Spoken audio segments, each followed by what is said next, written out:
wong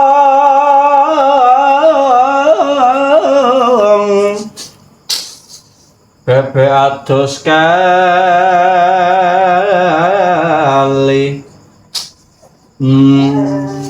nocoke sabon wangi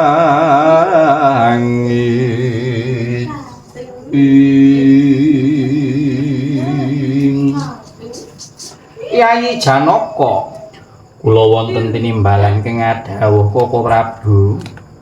Werkudara Kresna kakangku apa anggone Yayi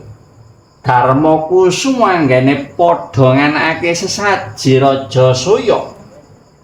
wektu dina iki gaweanipun kakang kelawan Siadi ora gampang Yai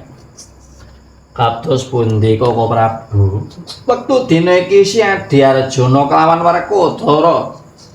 ndak kanthi lumarat utawa ndak kanthi prapta ing negara Giribajra ana sing jenenge Narendra Jarasandha sing jenenge Jarasandha wajib disirnake saka ing lumahing bumi kurpeng langit namung ngestokaken dawuh Koko Prabu mung ngestoke dawuh Jleteng Kresna kakangku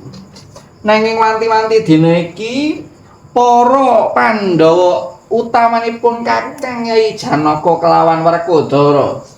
memba dadi pandhita supaya ora ketara nggene bakal suwana ning negara Giribajra ngestokaken dawuh Koko Prabu pun Kakang bakal jejuluk Pandhita Resi Padmanaba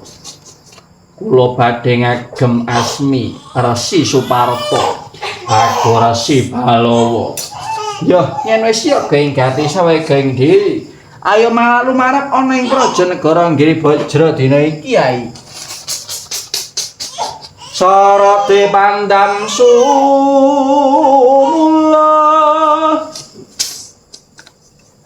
amadangi jroning pasarean ngenani wadana ramo-ramo kalingan ngangrangan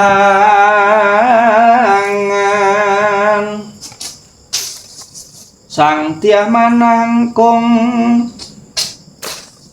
sumungkam kuleng sang kakung repo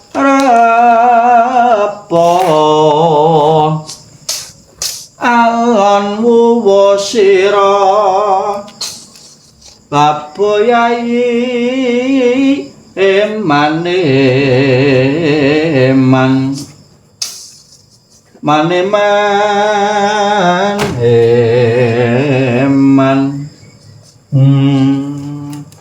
Miratan tek pranta Yayi ulun tada rontek ulun tada rontek